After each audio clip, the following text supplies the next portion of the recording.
This episode of On the Bookshelf, featuring Susie Stone, is sponsored by the Winthrop Book Depot and Cafe, located at 11 Somerset Avenue in Winthrop, Massachusetts.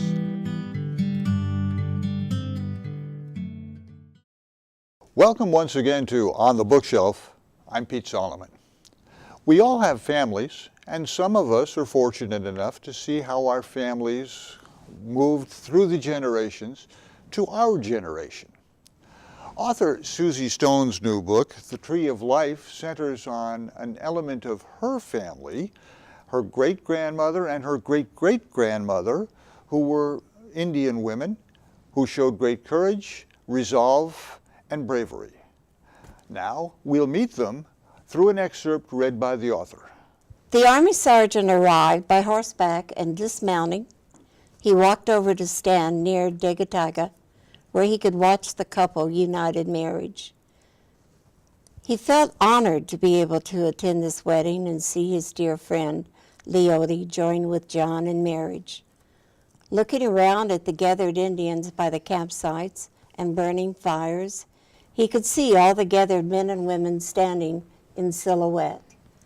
For a few minutes, the scene reminded the Army sergeant of his younger days when he had been a newly recruited member of the Army and stationed at a fort out in the western lands. During this time, he had seen battles among the armies of the mounted militia, white men against the Indians.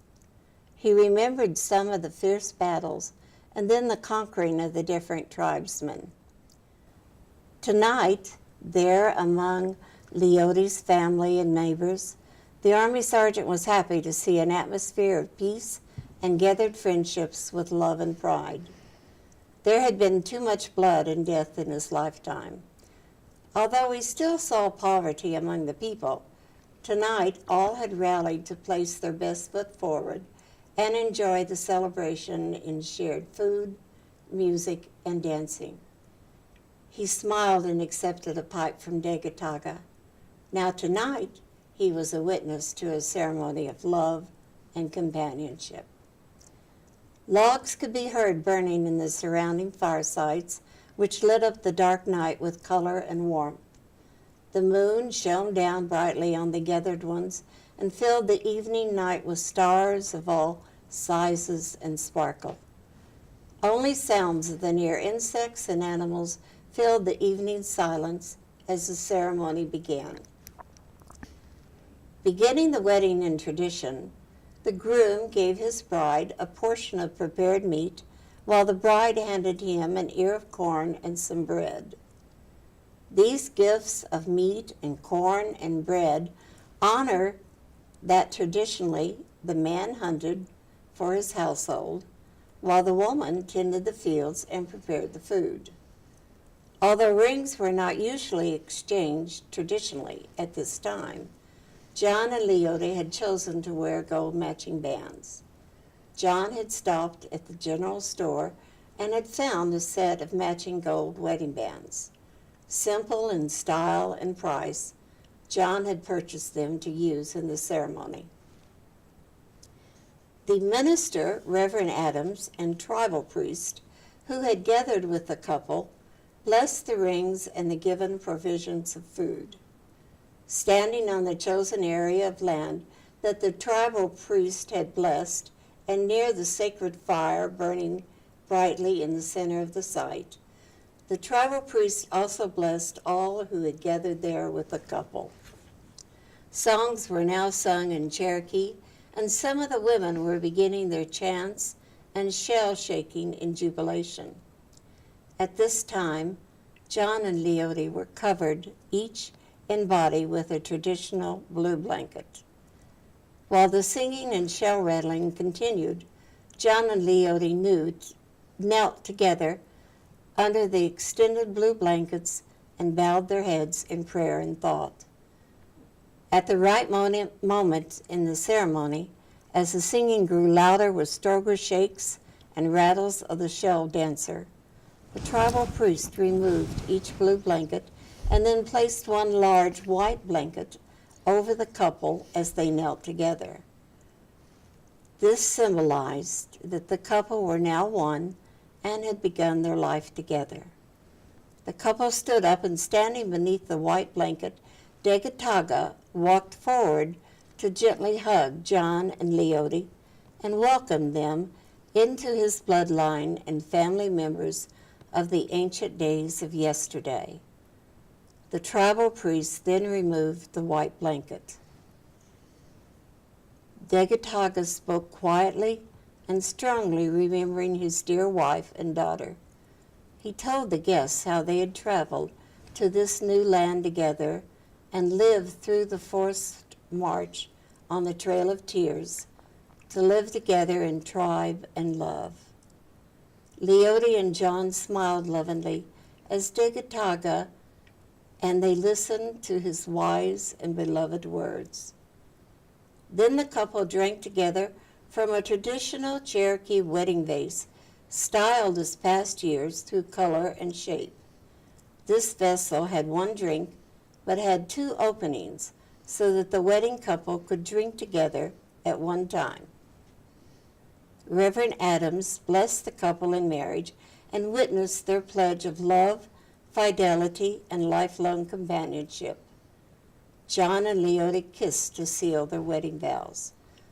Then, gathering all of his inner strength, Degataga placed his hands above the bowed heads of the couple and recited a Cherokee wedding vow and blessing over them.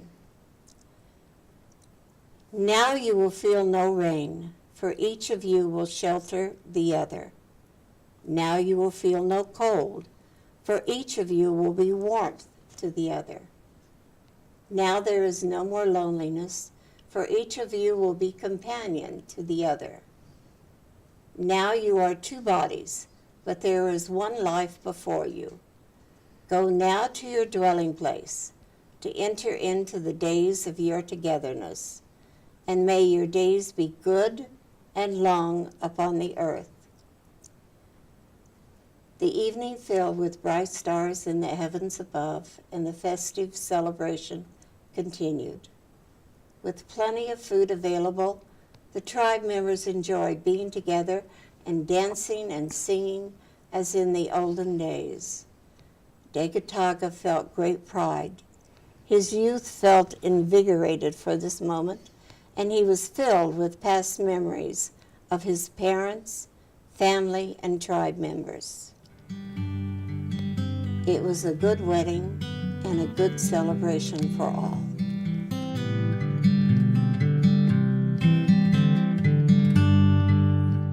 To your neighbors, you're that nice Mrs. Chidlovski. To your readers, you're Susie Stone. And I guess when you were a young girl growing up, you were Sue Baker. By any name, thank you very much for visiting with us, and thank you for sharing from your new book, published in April of 2018, The Tree of Life. We appreciate having you here. Thank you. I'm very excited to be here. Great. You've had such an interesting life prior to your two books. You were an elementary school teacher, you were a writer and an editor at community newspapers, you were both a director and a producer at various theatrical productions, a valued member of the Performing Arts Department at Emerson College.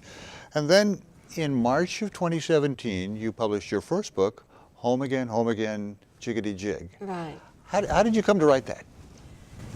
I'm a storyteller, and I've always told my stories of my life. Basically, I think I've lived my life in little stories. And at Emerson, my students would always come in, Mrs. Baker, I really need a story. And they always had morals to them for some reason. It ended up teaching them something. So they would, and even today I get letters, things from Facebook, just send me a story, I want to read this. So I decided just to put it all into a book. But I didn't have to tell it so many times, somebody else could just read it. And that book is a memoir, and it's set in your hometown of Manette, Missouri, which is in the southwest corner of the state of Missouri, in the Ozarks. When you come to a place like New England, it must have been a little bit of a culture shock at first, wasn't it? Well, I moved a lot. I went from Missouri to Illinois, Alton, Springfield, then to South Carolina, Marion's. That was a culture shock, a complete difference, there, but loved it so much. And then, yes, coming to Boston, everybody was in such a rush and running around and everything. That was a complete change. But I've really loved it and ended up staying here.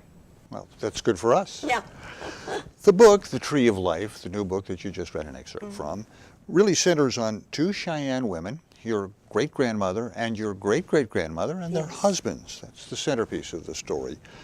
In 1947, a man named Elliot Arnold, a New Yorker, wrote a book, Blood Brother. Yes. And in that book, he incorporates a wedding prayer, an Indian wedding prayer. Now, that book became the movie Broken Arrow, later a television show. Yeah. And at the very beginning of your book, with artwork by your husband, Arthur, the quotation that you cite reads, "Now there is no loneliness, for each of you will be companion to the other, but there is only one life before you. Go now to your dwelling to enter into the days of your life together, and may your days be good and long upon the earth." How did you come to use this as the what essentially opens your new book? It's really sort of like we were talking a little bit earlier of just the way things go. As a child, about 10 or so, I saw the movie Broken Arrow. James Stewart, Deborah Paget, Jeff Chandler. I'm a movie nut. And I fell in love with that scene, the wedding scene, and the words. Years and years later, when Arthur and I were being married, the minister said, "Choose from these blessings what you would like." And there it was, the Cherokee Indian prayer, which had been used in the movie. And I just fell in love with that again, and we used it in our wedding. So when I started writing, I said, Cherokee, the wedding vow, and put it all together. So it was in our wedding, the movie, and now my book. Perfect symmetry. It is. And I just was always very touched. And I thought the words were so beautifully done. Your book begins in Terre Haute, Indiana in 1850. You have told us that the book is created from the family archives that you were able to read. You do such a wonderful job of capturing life at a time that none of us really lived through. How difficult was the research? Not difficult, absolutely fascinating. I loved reading all of it. I probably would still be reading it and not writing, and I just finally had to say, okay, that's enough, I have to start writing on it. But I've always been, as I said, I love movies. I've lived through movies, and all of these also contributed in so many ways of the thought, the research, what I was writing about and such. And some of the movies even, there's some parts of it that you can kind of get a feel in my book that I used characters that I watched and such. That's interesting because the book, the narrative, has a movie feel to it. There are stories, two stories of love, devoted love, but there is some terrible hardship that people have to go through. And so you can see the highs and lows and the emotion. When you got to writing it, did these elements of it write themselves? It almost did. When you're writing, and I've told a lot of my students about that such too, the characters speak to you. Once you've created them, they come to life. And they literally tell you if this is the right journey, the right words, or how they look, or what they're doing. And then when you finish the book, that's done, and they go on and are at peace. It's a hard explanation, but it literally is a birth in your mind leading you down this journey. When you began to consider writing The Tree of Life, you obviously had a vision. How different was the finished product from when you started? Always. That's another thing about writing. It started out originally, I wanted to submit it to Hallmark. They were doing romance, accepting romance stories, but they were only doing contemporary, so they weren't interested. And then I said, well, I'll just take it and make it bigger, and we'll go into a book. And, again, it was a time when I needed to be in that era and dealing with something that I've always been interested in the history of my family. At the beginning of the book, Ephraim and Matilda Crenshaw are married, and they ultimately have a son, John. And John heads to Fort Scott, Kansas. He seems to have a little of the wanderlust, and Yeah. he wants to leave the home in Terre Haute. And when he gets there, he meets and immediately falls in love with an Indian woman, Leotie, who is working for an army sergeant.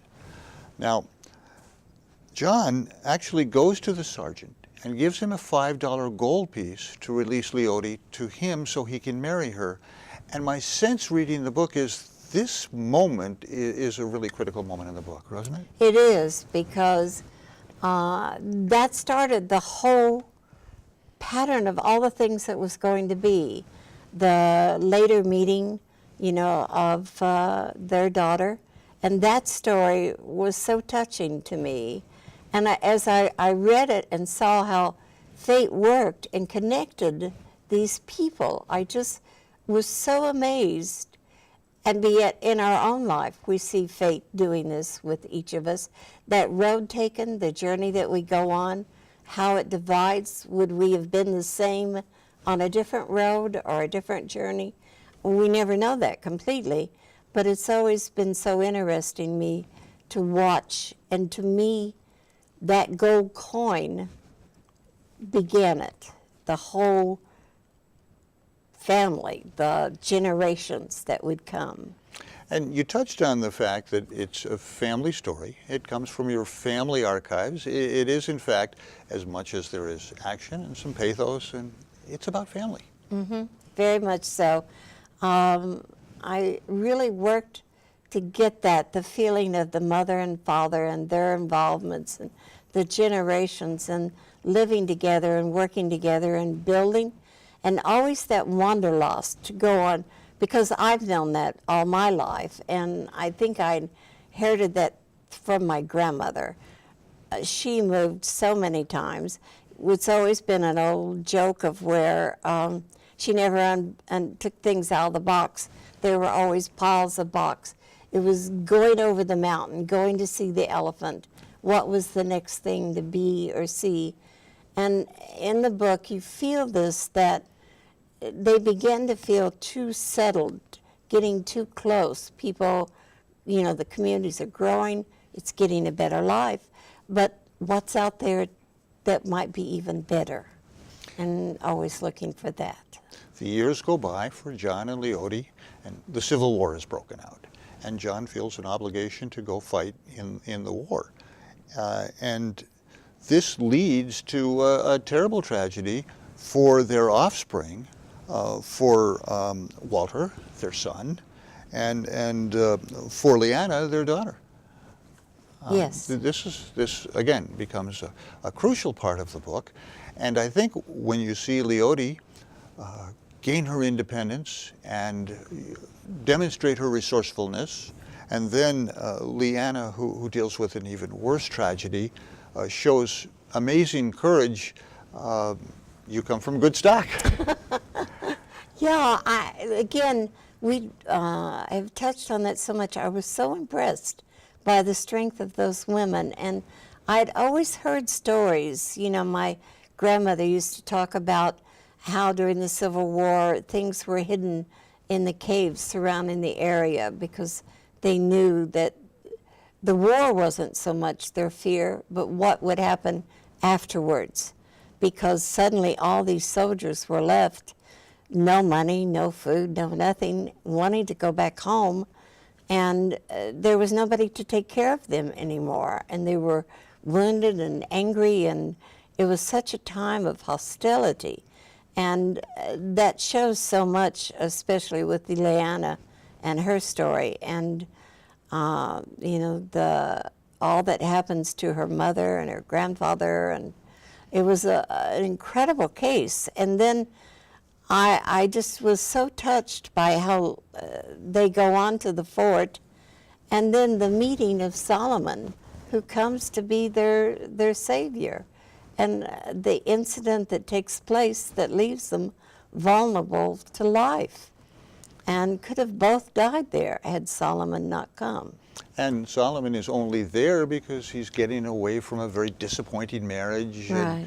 and getting away from where he grew up, and suddenly he finds himself with these two children who are cast aside and fighting for their very existence, and he steps forward. It's an amazing coincidence. It is, and I just found it so touching, and his decision to not only help them but take them home with him. There's a lot of like his father was a minister. There's a lot of church work I found in my families. Solomon became he was known as Father Stone to the people, in his later years. And very active in the church. In fact, died right on the steps of a church as he was going in that afternoon. So the common thread is Leody, Liana, their resourcefulness, their courage, and you had to show some courage as you were writing the book. Oh, thank you. There was courage to think I could write. I mean, you can talk, that's one thing. Putting those words into a book is hard. After a while, I was sitting there going, I need a new adjective, a new adverb. I need some other way to describe things. But again, the characters just take you along the road until I knew I had reached the end. And while you were writing the book, you were dealing with a physical element that must have made writing and concentration so difficult, and yet the book came out very well, and so did you. Thank you. I think we gave each other strength. I don't know how. People will say to me, you had heart surgery, you were in the hospital. When did you write a book? I don't know. It just wrote. Do you think that the act of having to write the book sort of took your mind off the challenges you were dealing with, getting better? That was my time of relaxing, sitting, and working with this, and my thoughts other places, stronger people. Now let's back up a step, because by trade, for a good part of your life, you were a teacher in elementary school, at Emerson. Were there times when the teacher Sue told the author Sue, maybe we should do it this way and not that way? Oh yeah, that comes in there too, the critical. Are you doing this? Is it going to be good enough? Is anybody going to look at this, read it, make fun of you, reputation? All of those things come into mind. And then you just say, and you let it go. You've done it, there it is, and you hope it comes out good. Well, the one thing that we see throughout the book is it's your family, and you have a great passion for the story. Yes, very much. My nephew, Scott Stone, who is such a historian and has done so much to contribute to these books, pictures and such as this, and he gave me a lot of guidance along the way. The little stories that he knew, things that embellished and built things into them. Little, like where I talk about Leody with her Indian traditions and making all the medicines, for the family, the use of herbs and roots and such, and how they would have to get out of the cabin for a day when she was cooking because it was so potent in there from all the herbs that she was stirring up, boiling and such to make the medicines. As you learned about your great-grandmother and your great-great-grandmother, there's this thread that we talked about a moment ago. Did you feel a special kinship with them as you learned more and more about them? Very much so. My father, who was an incredible storyteller, used to always tell me that his grandmother was an Indian and how beautiful she was, and that she never brushed her teeth. She never used a toothbrush. She'd just go out, grab an old stick and clean her teeth, and that's what she used. And so then when I suddenly found them and found their names and their history, it was such a connection of growing up listening to him talk about it and then to actually know who they were. Speaking of connections, your daughter, Melissa, was a grown woman when you wrote this book. She's a married woman. But is there anything that you passed along to her based on the research or based on the writing of the book as she continues the line? We've talked about this. First of all, she's loved the research, the things. She said, Mom, when did you do all this research? And was impressed with that. But she's very proud of our ancestors. One, the Native American Indian blood that we, established and found, and the strength of the two women, because she is a very independent, hardworking, intelligent woman.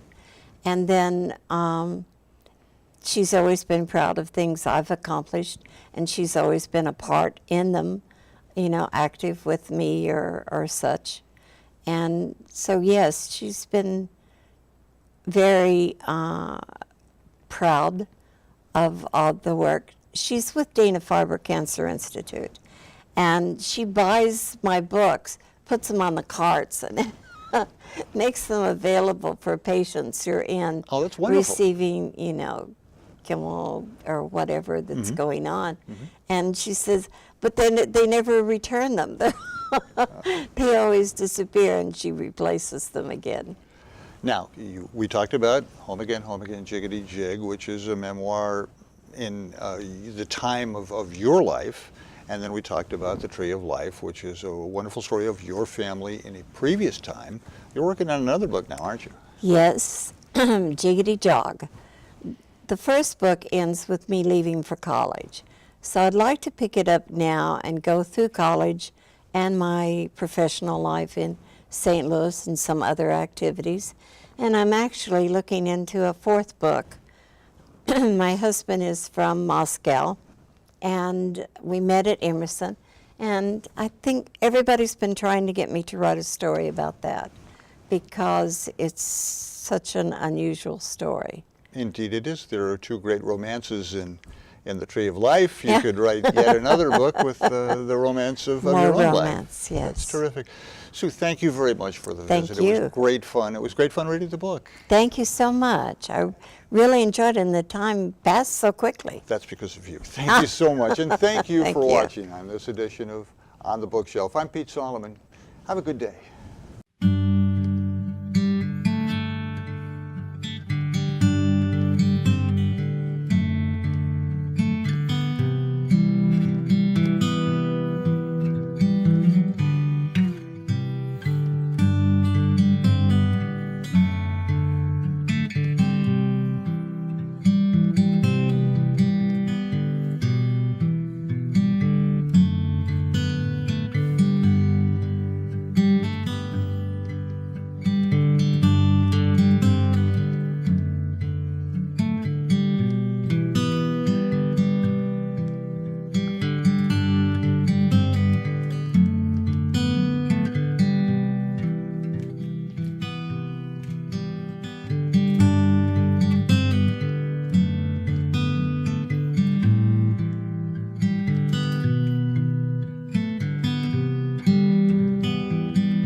This episode of On the Bookshelf, featuring Susie Stone, is sponsored by the Winthrop Book Depot and Cafe, located at 11 Somerset Avenue in Winthrop, Massachusetts.